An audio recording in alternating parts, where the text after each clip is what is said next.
काय यार, खुर्चीचा नेहमीचा प्रॉब्लेम. कुठं गेली खुर्ची?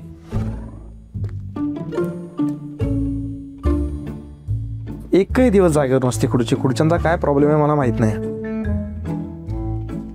विनीत, खुर्ची कुठे आहे माझी?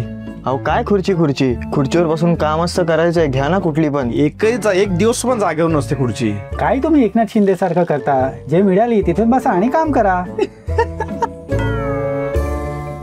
मुख्यमंत्री पदावरून उपमुख्यमंत्री पदावरती डिमोशन झालं, पण 1.5 वर्ष झालं मुख्यमंत्री पदाची महत्वाकांक्षा ही काही पिच्छा सोडत नाहीये. येस, आम्ही बोलत आहोत एकनाथ शिंदे यांच्याबद्दल. 2024च्या निवडणुकीनंतर त्यांचं मुख्यमंत्रीपद गेलं आणि तेव्हापासून त्यांनी ते मिळवण्यासाठी वेगवेगळे मार्ग वापरायला सुरुवात केली. आता यावेळचं कारण भलतंच आहे आणि वेगळे खऱ्या अर्थाने. एकनाथ शिंदे महिलांच्या मनातले मुख्यमंत्री आहेत असा प्रचार आता सुरू झालेला आहे आणि हा प्रचार करण्याच्या कामाला लागलेल्या आहेत त्यांच्याच पक्षातल्या महिला नेत्या आणि कार्यकर्त्या. ट्रिक चांगली आहे पण काहीच कामाची नाहीये.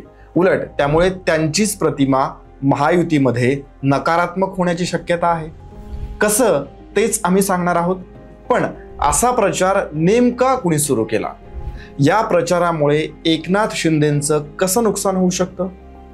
महायुतीमध्ये नेमकं काय घडू शकतं? असं सगळंच विश्लेषण हे आपण या व्हिडिओमध्ये करणार आहोत. सो नेहमीप्रमाणे पूर्ण पहा आणि चॅनलला सुद्धा सबस्क्राईब करा.